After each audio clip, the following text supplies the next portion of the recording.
जम्मू कश्मीर में पंचायत चुनावों की तैयारियां हुई तेज। निर्वाचन आयोग ने खरीदे 30,000 से ज्यादा बैलेट बॉक्स। ओबीसी कमीशन की सिफारिशों का आयोग को इंतजार। प्रदेश में मौसम के मिजाज पर निर्भर रहेंगे पंचायत चुनाव। ड्रैगन फ्रूट उत्पादन के जागरूक हो रहे हैं किसान। कृषि विज्ञान केंद्र सांबा किसानों को कर रहा है जागरूक। बंजर जमीन पर भी हो सकता है ड्रैगन फ्रूट का उत्पादन। अन्य फसलों की तरह पानी की नहीं होती ज्यादा जरूरत।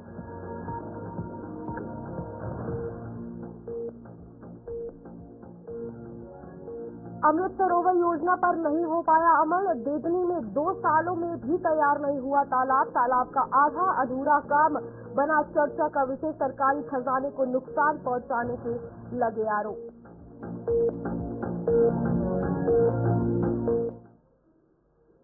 नमस्कार, जम्मू कश्मीर की इस बुलेटिन में आप सभी का स्वागत है। मैं हूं आपके साथ रूपाली शर्मा। चलिए बुलेटिन की शुरुआत करते हैं। जम्मू कश्मीर में पंचायत चुनाव करवाने की तैयारी की जा रही है। निर्वाचन आयोग ने इसके लिए 30,000 से ज्यादा नए बैलेट बॉक्स खरीद लिए हैं।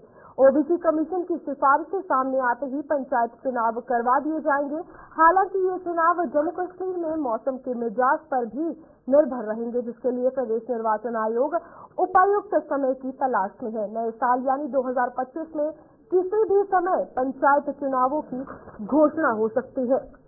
खास बात अगर इन चुनावों की करें तो पुराने जो परंपरा है उसी तरीके से की जाएगी। यहाँ पर ईवीएम का नहीं, सिर्फ बैलेट बॉक्स का उपयोग जो है वो किया जाएगा और ये खास बात है इस चुनाव की। और पंचायतों की बात की जाए तो किस तरीके से काम किया जाएगा, स्टेट इलेक्शन कमीशन किस तरीके से काम करेगी, ये बात देखने वाली होगी। और मौसम पे ये चुनाव काफी ज्यादा निर्भर करते हैं, जिसके लिए 30,000 बैलेट बॉक्स जो है वो खरीद लिए गए हैं। जम्मू कश्मीर में अगर बात की जाए तो आपको बता दें पंचायत चुनाव करवाने की तैयारियां जो है वो की जा रही है और इसी के चलते निर्वाचन आयोग ने 30,000 से ज्यादा बैलेट बॉक्स जो है वो खरीद लिए हैं। चलिए इसी पे हमारे साथ वरिष्ठ पत्रकार विनोद कुमार जुड़ चुके हैं, उनसे जानकारी लेंगे। विनोद जी, सबसे पहला ये सवाल, जिस तरीके से स्टेट इलेक्शन कमीशन काम कर रही है, क्या कुछ लगता है किस तरीके से तैयारियां रहेंगी? रूपाली, पहली बात तो ये है कि पहली बार स्टेट इलेक्शन कमीशन का गठन किया गया है और मुझे लगता है कि बीआर शर्मा जो फॉर्मर चीफ सेक्रेटरी है, आईएएस अधिकारी हैं, उनको 12 जुलाई को बनाया गया था election commission, state election commission. और पहली मरतबा जैसे 73rd और 74th अमेंडमेंट इन टोटल लागू की गई थी, लेकिन अलग से कमीशन नहीं बनाया गया था। 73rd और 74th अमेंडमेंट में ये था कि स्टेट को अपना इलेक्शन कमीशन बनाना होगा। वो इलेक्शन कमीशन जो है पंचायत के भी, अर्बन लोकल बॉडीज के भी चुनाव कंडक्ट करेगा। ये पहला मरतबा है जब स्टेट इलेक्शन कमीशन पंचायत के चुनाव करवाने जा रहा है। और जो आपने बताया है 30,000 से ज्यादा मतपेटियां खरीदी गई हैं। पहले ये हायर करते थे, यानी दूसरी स्टेट से हायर करके यहाँ पर चुनाव करवाए जा चुके हैं। अब इन्होंने मतपेटियां भी अपनी खरीद ली है, तो मुझे लगता है कि पूरी तैयारी है। हमारी बात भी हुई थी state election commissioner BR Sharma से, तो उन्होंने डिटेल में बताया था कि किस तरीके से इलेक्शन की तैयारी की। सबसे ज्यादा जरूरी है कि जो ओबीसी कमीशन है उसकी जैसे रिकमेंडेशन आएंगी उसके बाद इनका प्रोसेस शुरू हो जाएगा। बिल्कुल विनोद जी, इसी के साथ इससे बात की जाए स्टेट इलेक्शन कमीशन की, तो साफ तौर पर क्या कुछ लगता है इस बार अपने हाथ में लिया है तो क्या करवा पाएगा, क्योंकि चुनौतियां तो बिल्कुल होंगी। देखिए, इनके लिए इलेक्शन करवाना कोई मुश्किल बात नहीं होती है, क्योंकि पूरी मशीनरी इसमें इन्वॉल्व होती है। सिर्फ इलेक्शन कमिश्नर या इलेक्शन कमीशन की टीम नहीं, पूरा यानी जितने भी डिप्टी कमिश्नर्स होते हैं वो सब इसमें इन्वॉल्व रहते हैं, तो कंडक्ट कराना दिक्कत नहीं है। लेकिन यह है कि पहली मरतबा इतिहास में पहली मरतबा जम्मू कश्मीर में अपना कमीशन जो स्टेट इलेक्शन कमीशन है वो अर्बन लोकल बॉडीज और पंचायतों के चुनाव करवाने जा रहे हैं। बड़ी बात यह है। बिल्कुल विनोद जी, इसी के साथ मौसम की बात भी बार बार सामने आ रही है कि मौसम के मिजाज पर भी ये चुनाव जो है निर्भर करेंगे, क्या कुछ कहना है इसके लिए? बिल्कुल, डेफिनेटली हमारी जो जोग्राफिकल कंडीशंस हैं जम्मू कश्मीर की वो डिपेंड करती हैं।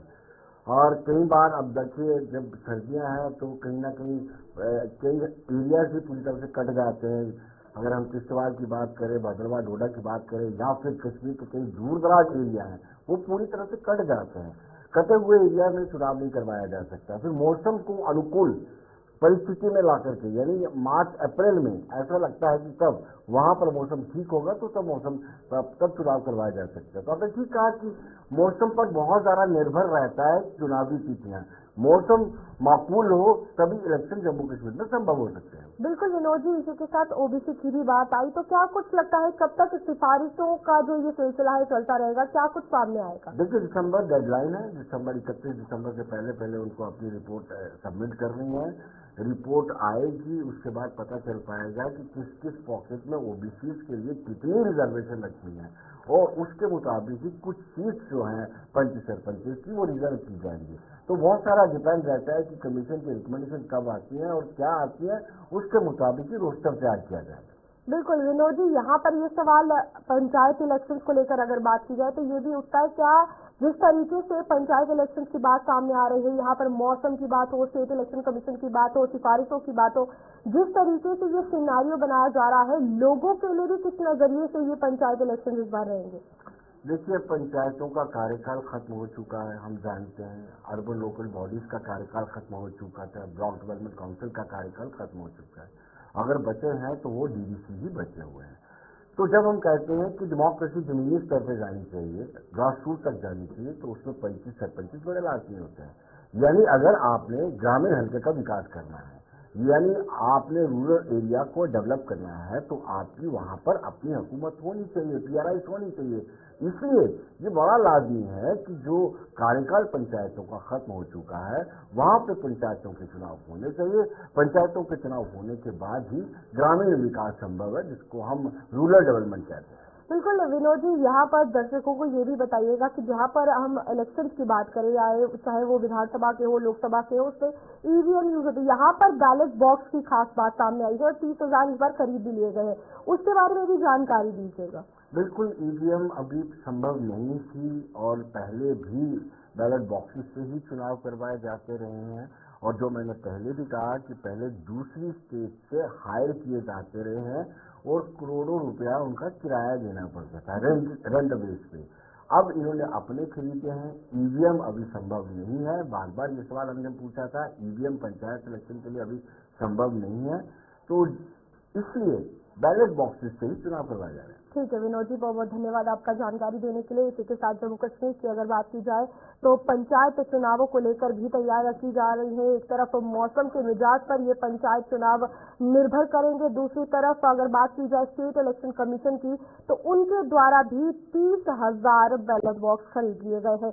और ये अगर बात की जाए बैलेट बॉक्स को लेकर तो जहां पर बाकी इलेक्शन में ईवीएम यूज होता है, यहाँ पर पंचायत इलेक्शन में बैलेट बॉक्स के द्वारा जो है ये चुनाव करवाए जाएंगे। अगली खबर की ओर बढ़ते हैं, जहां पर 4 से 5, आपको बता दें, आज से 4-5 साल पहले जिस ड्रैगन फ्रूट का लोगों ने नाम तक नहीं सुना था, उस ड्रैगन फ्रूट का एक पीस मौजूदा समय में बाजार में 100 से 150 रुपए बिक रहा है। और ड्रैगन फ्रूट के उत्पादन के लिए कृषि विज्ञान केंद्र भी अब किसानों को जागरूक करने में जुट गए हैं। खास बात यह है कि ड्रैगन फ्रूट बंजर जमीन पर उगाया जा सकता है और इसे अन्य फसलों की तरह पानी की भी ज्यादा जरूरत नहीं होती है। कृषि विज्ञान केंद्र सांबा में ड्रैगन फ्रूट लगाया गया है और वैज्ञानिक किसानों को इसकी जानकारी देने में जुटे हुए हैं। आने वाले समय में सांबा जिला भी ड्रैगन फ्रूट की खेती के लिए जाना जाएगा। तो आप देख सकते हैं ये कितनी बड़ी पहल किसानों के लिए भी है, जहां पर ड्रैगन फ्रूट की अगर बात की जाए तो 4-5 साल पहले कोई इसका नाम भी नहीं जानता था और आज ड्रैगन फ्रूट की अगर कीमत की बात की जाए तो बाजारों में ये फ्रूट 100 से 150 रुपए बिकता है और अब इसकी खेती सांबा में ही देखी जाएगी। चलिए इसी पर अधिक जानकारी लेंगे, हमारे साथ हमारे संवाददाता ऋषि खजूरिया जुड़ चुके हैं। ऋषि, एक बहुत बड़ी पहल है किसानों के लिए भी, क्योंकि ड्रैगन फ्रूट की अगर बात की जाए यहाँ पर पहले कुछ समय पहले लोगों को पता भी नहीं था ड्रैगन फ्रूट के बारे में। अब जो है जब पता है तो 100 से 150 रुपए ये बिकता है और अब सांबा के लोग, सांबा के किसान खुद इसे उगाएंगे। कितनी बड़ी पहल है ये लोगों की। देखिए, बिल्कुल मैं आपको बता दूं कि आज का ये जो वक्त है ये मॉडर्नाइजेशन की तरफ जा रहा है। उसी तरह से जो किसान के जो तौर तरीके हैं वो भी बदलते नजर आ रहे हैं, यानी फार्मिंग के जो नए तरीके हैं वो किसान जो है अपनाता नजर आ रहा है। और इसी तरह से हमने अक्सर देखा कि गेहूं की और धान की फसल जो वो किसान इससे पहले लगातार उगाता है या फिर अलग अलग जो सब्जियों की खेती है वो करता है, लेकिन इससे हटकर अब फ्रूट की जो खेती है वो भी किसान काफी तेजी से करता नजर आ रहा है। इसी तरह से ड्रैगन फ्रूट का जैसे आपने जिक्र किया तो पिछले 4-5 साल से कोई इसको जानता तक नहीं था। और मैं आपको बता दूं ये कैक्टस जो प्लांट रहता है उसकी एक अलग प्रजाति रहती है। तो ये जो फ्रूट है ये बंजर जमीन में भी उग जाता है, जिस तरह से आपको बता दें कि कृषि विज्ञान केंद्र जो कि किसानों को अलग अलग जो फार्मिंग के तौर तरीके उसको लेकर सिखाते हैं किसानों को कैसे फार्मिंग करनी है, इसी तरह से कृषि विज्ञान केंद्र सांबा जो है ये ड्रैगन फ्रूट की एक डिमॉन्स्ट्रेशन यूनिट जो यहाँ केवीके में लगाई गई है, उसी यूनिट में तमाम किसानों को अवेयर किया गया कि किस तरह से आपने ड्रैगन की खेती करनी है। आपको बता दें कि अगर हमारे जम्मू कश्मीर की बात करें तो काफी ऐसा इलाका है जो कि रेन फ्लड एरिया यानी कंडी का इलाका है, यहाँ पर पानी की काफी किल्लत रहती है, लेकिन ये ऐसा फ्रूट है कि इसको पानी की ज्यादा जरूरत नहीं रहती है। अगर बंजर जमीन भी है तो ये बंजर जमीन में भी उग जाता है। इसी तरह से लगातार अवेयर किया जा रहा है किसानों को कि आप इसकी खेती को ज्यादा तवज्जो दें और इसे जो है वो इस क्रॉप को अपने खेतों में लगाना शुरू करिए। इसका फल जो है वो काफी ज्यादा जल्दी मिल जाएगा। बात की जाए तो उनका भी एक बहुत बड़ा हाथ है, क्योंकि किसानों को जानकारी जो है इनके द्वारा दी जा रही है और पूरे तरीके से मदद की जा रही है ताकि वो इस बारे में नॉलेज भी ले सके और इस पर जो है अपनी रोजी रोटी भी बढ़ा सके। तो क्या कुछ लगता है कृषि विज्ञान केंद्र की ये पहल किस तरीके से आ रही है? देखिए, इसका काफी ज्यादा फायदा जो आने वाले दिनों में किसानों को होने वाला है। किसान इसमें काफी अच्छा पॉजिटिव रिस्पांस देते नजर आए केवीके को, और इसमें एक उनके दिमाग में ये जहन में चीजें आ गई कि अगर पानी की कहीं किल्लत रहती है तो ऑब्वियस ये बात है कि इस फ्रूट की खेती की तरफ वो किसान जो वो तवज्जो देंगे। और इसमें मैंने जैसे आपको बताया कि अवेयर किया जा रहा है कि अगर आप इस खेती को शुरू करते हैं, क्रॉप को लगाते हैं, तो काफी कम समय में इसके ऊपर फ्रूट आना जो है वो शुरू हो जाता है। और जैसे आपने कहा कि बाजार में काफी महंगा ये फ्रूट बिकता है, मैं आपको बता दूं ये एंटीऑक्सीडेंट से भरपूर ये फ्रूट रहता है, ये न्यूट्रिशियस फ्रूट है। तो आप अंदाजा लगाएं कि हर कोई इस फ्रूट को आज जो वो खाना चाहता है, जिससे सेहत भी ठीक रहती है। तो मुझे लग रहा है कि आने वाला 1-2 साल जो होगा ये काफी क्रूशियल होने वाला है किसानों के लिए, कि किसान जो वो ड्रैगन फ्रूट की खेती जो वो बम्पर तरीके से करेगा और इसकी बम्पर पैदावार होने की संभावना सांबा जिला में बताई जा रही है। किसानों की बात की जाए तो रोजगार का एक जरिया तो बन ही रहा है। क्या कुछ लगता है जब सांबा में किसान इस चीज को देखकर जो सब्जियां उगाते थे पहले, जो फल फ्रूट पर ध्यान देते थे, लेकिन ड्रैगन फ्रूट की अगर बात की जाए काफी ज्यादा रेट है, तो रोजगार तो बढ़ेगा, कीमत भी उन्हें मिलेगी। क्या लगता है कि सांबा में किस तरीके की तस्वीरें आएंगी? देखिए, ऑब्वियस ही बात है, मैंने 2 दिन पहले भी आपको एक अपडेट किया था मशरूम की फार्मिंग को लेकर। उसी तरह से अब ये ड्रैगन फ्रूट की फार्मिंग हमें देखने को मिल रही है। तो ये सोने पे सुहागा हो गया। ये जो बेरोजगारी का सामना कर रहे युवा है वो भी इसकी तरफ जा सकते हैं। जमीन है आपके पास, अगर बंजर भी जमीन है तो कोई बात नहीं, इसको लेवलिंग करके यहाँ पर इस ड्रैगन फ्रूट की क्रॉप को लगा दिया जाए। इसी को लेकर मैं आपको बता दूं कि कृषि विज्ञान केंद्र जो लोगों को अवेयर कर रहा है कि किस तरह से आपने क्रॉप लगानी है, लेकिन इसमें एक्स्ट्रा जो बेनिफिट है वो जो हॉर्टिकल्चर विभाग है वो आपको देगा, जिसमें स्कीम्स क्या क्या है, किस स्कीम के तहत ये खेती आपने शुरू करनी है, कितनी सब्सिडी आपको मिलनी है। तो मुझे लग रहा है कि जब इसमें डिपार्टमेंट भी काम करेगा, कुछ पैसा आप अपने से लगाएंगे, तो इसमें महिला किसान भी सामने आ रही है, युवा किसान सामने आ रहे हैं, हर वर्ग का किसान जब सामने आएगा तो ऑब्वियस ये बात है कि आर्थिक स्थिति जो वो किसान की मजबूत होगी और जो रोजगार का जरिया है वो इनका बढ़ेगा। रोजगार के साधन जो है वो किसान अच्छे से जुटा पाएंगे और ये फसल जो मंडी में जाकर बिकेगी इसका काफी उक्त लाभ, उक्त मुनाफा जो है वो किसानों को होने वाला है। तो मुझे लग रहा है कि आने वाला वक्त जो वो काफी अच्छा किसानों को लेकर आने वाला है। ड्रैगन फ्रूट की तरफ रुझान जो किसानों को बढ़ रहा है। ग्राउंड लेवल पर आपने उनसे भी बातचीत की होगी, क्या कुछ कहना है उनके, किस तरीके से सामने उनकी बात निकल कर आ रही है कि अब उनके बारे में भी सोचा जा रहा है, मॉडर्न वे में उनको जो है रोजगार दिया जा रहा है और ना ही सिर्फ सब्जियां वगैरह, उससे हटके एक चीज जो है उनको दी जा रही है? देखिए, किसानों का पॉजिटिव रिस्पांस आया है, हमने उनसे खुद बात की है। इसी के साथ कृषि विज्ञान केंद्र के जो सिखाने के तरीके थे उसमें भी उन्होंने अपना जो काफी एक इंटरेस्ट दिखाया है। देखिए, फ्रूट सिर्फ यही तक सीमित नहीं है कि क्रॉप लगाई, फल आया, मंडी में बेचा। इसके बाद इनको ये भी सिखाया गया कि इसके वैल्यू एडेड प्रोडक्ट जो वो भी आप बना सकते हैं। जैसे आप मार्केट में जैम वगैरह, जेलीज वगैरह लेते हैं, इसी तरह से इनको एक डिमॉन्स्ट्रेशन दी गई है इसी ड्रैगन फ्रूट के पल्प को लेकर। पल्प को बताया गया कि किस तरह से आप इसका जैम बना सकते हैं। तो ये आप प्रोडक्ट्स बनाकर आप मार्केट में बेच भी सकते हैं, कैंडीज बना सकते हैं, जैम जेलीज बना सकते हैं। ये भी इसको लेकर भी अवेयर किया गया है। तो मुझे लग रहा है कि ये काफी कारगर सिद्ध होने वाला है और किसान ने काफी इंटरेस्ट इसमें दिखाया है। खासतौर पर महिला किसानों ने इसमें काफी अपनी रुचि दिखाई है, क्योंकि इसमें आसान एक वे है इस खेती का। इसमें ये भी कहा जा रहा है कि जहां पर ये क्रॉप लगाई जाती है वहां पर पानी इकट्ठा नहीं होना चाहिए, तो फिर ये बम्पर पैदावार जो इस फ्रूट की हो जाती है। तो मुझे लग रहा है कि आने वाले दिनों में वाकई में किसान के लिए एक अच्छी खबर जो वो आने वाली है। जो किसान इस खेती को शुरू करेगा इसी तरह से किसान को लाभ जो है वो मिलेगा ड्रैगन फ्रूट की खेती करने से। ठीक है ऋषि, बहुत बहुत धन्यवाद आपका जानकारी देने के लिए। इसी के साथ सांबा की अगर बात की जाए, जहां पर सब्जियों की अगर बात की जाए तो वो किसान उगाते थे, रोजी रोटी का नया एक स्वर्णिम अवसर कह सकते हैं, जहां पर ड्रैगन फ्रूट की खेती अब की जाएगी। यहाँ पर कृषि विज्ञान केंद्र की अगर बात की जाए तो हर एक पहलू से उन्हें समझाने की कोशिश कर रहा है। इसका महत्व क्या है, किस तरीके से ना ही सिर्फ ड्रैगन फ्रूट को बेचने की बल्कि और मैन्युफैक्चरिंग प्रोडक्ट्स किस तरीके से बनाए जाएंगे, उसके लिए भी हर एक चीज का ज्ञान दिया जा रहा है। और जाहिर सी बात है कि सांबा की तस्वीर बदलते हुए नजर आ रही है, क्योंकि 4-5 साल पहले जहां ड्रैगन फ्रूट का कोई नाम नहीं जानता था, आज उसकी खेती सांबा में देखी जाएगी। इसी के साथ आगे बढ़ते हैं, जहां पर अमृत सरोवर योजना के तहत डोडा के देदनी इलाके में 2 साल पहले बनना शुरू हुआ था तालाब, और आज तक जो है वो नहीं बन पाया है। देदनी डोडा जिले का जाना माना पर्यटन स्थल है, जिसके मद्देनजर यहाँ तालाब का काम शुरू करवाया गया था, लेकिन इसे विडंबना ही कहा जाएगा कि इसका आधा अधूरा निर्माण कर सरकारी खजाने को चपत लगाई गई है। यह तालाब बनने से देदनी की खूबसूरती में 4 चांद लगने की उम्मीद जताई जा रही थी, लेकिन फिलहाल ऐसा होता हुआ नहीं दिख रहा है। तो साफ तौर पर ये तालाब की तस्वीरें आपके सामने है, और 2 साल का लंबा समय। और डोडा की अगर बात की जाए तो प्रशासन की कमी हर बार निकलकर सामने आती है, जिसमें से एक एग्जाम्पल ये तालाब है। फिलहाल अमृत सरोवर को लेकर अगर बात की जाए तो अमृत सरोवर योजना के तहत जो है ये तालाब बनाने वाले थे, और अब ये है कि कब इस पर विकास किया जाएगा, कब इस पर काम किया जाएगा, क्योंकि देवनी को एक टूरिस्ट डेस्टिनेशन जो है वो बनाने की कोशिश की जा रही थी। हमारे साथ डोडा से हमारे संवाददाता विकास मनहास जुड़ चुके हैं। विकास, बताइएगा, जहां पर टूरिस्ट डेस्टिनेशन को लेकर बात की जाए, टूरिज्म के हवाले से अगर बात की जाए तो डोडा में खासा टूरिज्म नहीं देखा जा रहा, लेकिन अगर ये पहल की गई और उसके बाद काम जो है वो ठप का ठप रहा, क्या कुछ कहना है? देखिए, ये आजादी का अमृत सरोवर जो है डोडा डिस्ट्रिक्ट में लगभग 3 आए हुए थे, और ऐसे में देखने के लिए भी आया हुआ था, लेकिन यहाँ पर इस तरह का काम शुरू होने के बाद लोगों की उम्मीदें खड़ी हुई थी कि 2022 यानी 24 अप्रैल को इसका उद्घाटन वहां पर हुआ था। उसके बाद 15 अगस्त 2023 तक जो है इसको कंप्लीट कर दिखाना था, लेकिन ऐसा नहीं हो पाया। और यहाँ पर जिस कंट्रैक्टर ने काम पकड़ा था उसने काम शुरू किया, और उसके बाद इस काम को अधूरा छोड़कर वापस चला गया।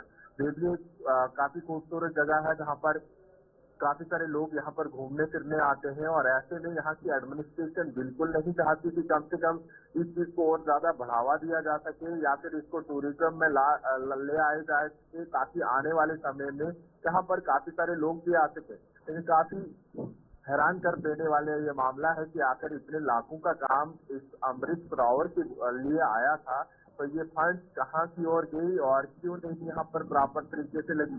बिल्कुल विकास, इसी के साथ देवनी की अगर बात की जाए तो वहाँ पर वार्षिक मेला भी लगता है, जहाँ पर हजारों में लोग आते हैं, श्रद्धालु जो है वो माता के दर्शन के लिए आते हैं। दूसरी तरफ ये भी एक पॉइंट ऑफ अट्रैक्शन बन सकता था, लेकिन आखिरकार कमी आ कहाँ रही है, ये बात सोचने वाली। क्या कुछ कहना है?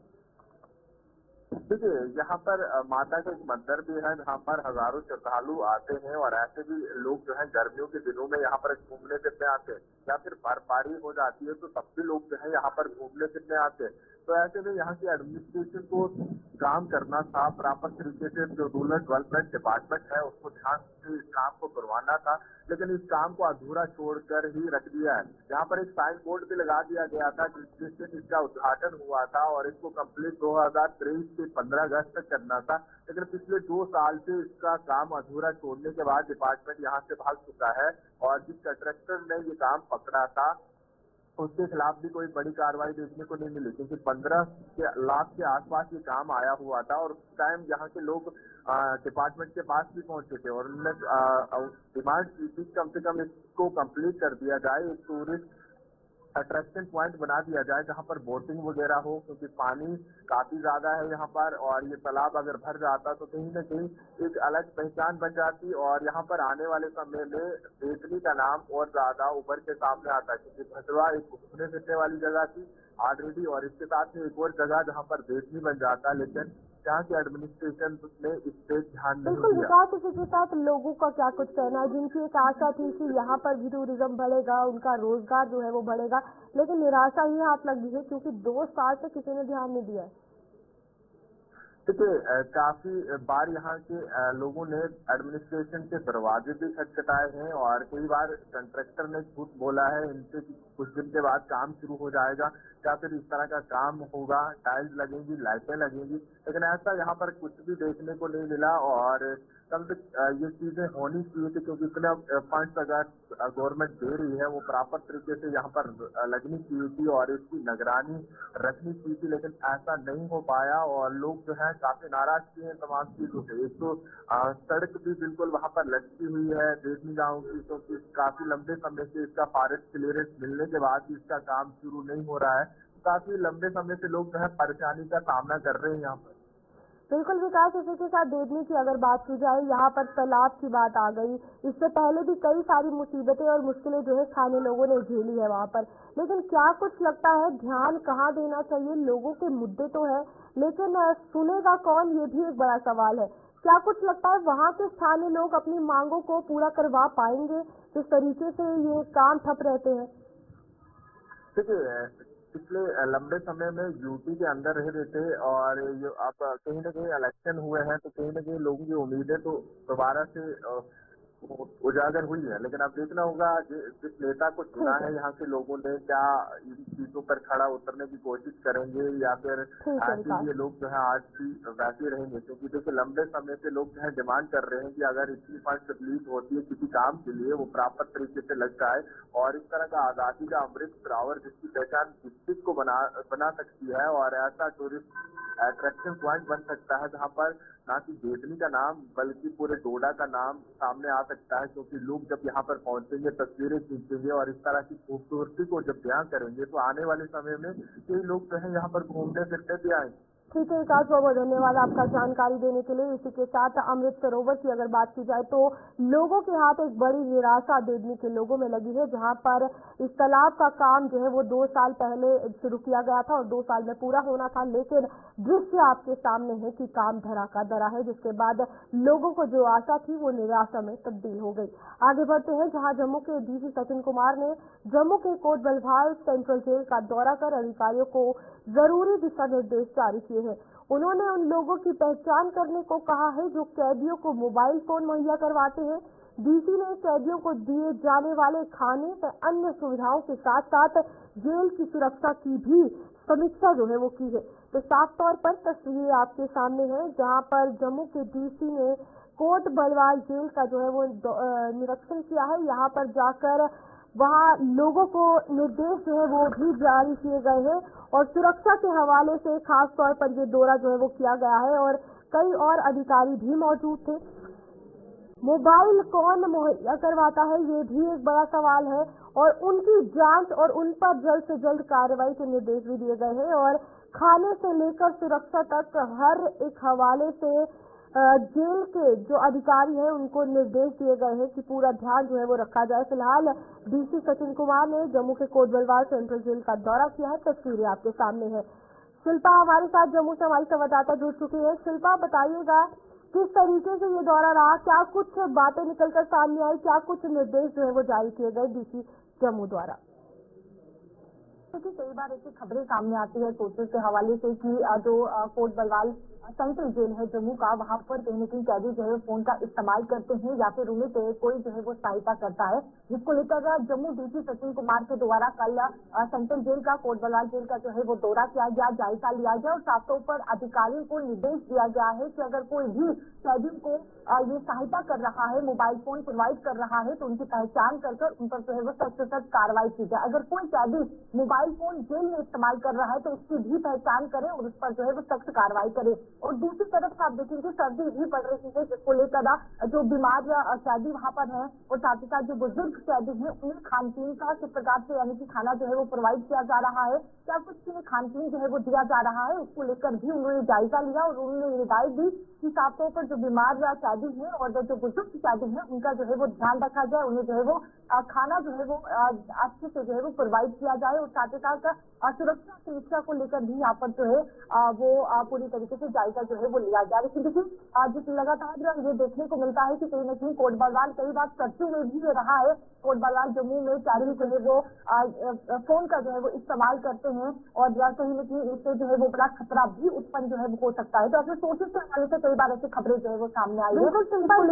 जब इस तरीके की खबरें जब सामने आई, पहले भी आ चुकी है कई बार इस तरीके की जानकारी की मोबाइल फोन जो है वहां पर मिले, लेकिन जिस तरीके से अब डीसी जम्मू ने दौरा किया है और अधिकारियों को निर्देश दिए, क्या कुछ लगता है इसके बाद लगाम जो है इन चीजों को लगेगी? क्योंकि ये बहुत जरूरी है जेल के लोगों के लिए, जो अधिकारी वहां पर काम कर रहे हैं वो इन चीजों का खासा ध्यान रखे, उन पर भी एक बड़ा सवाल खड़ा होता है इसके बाद।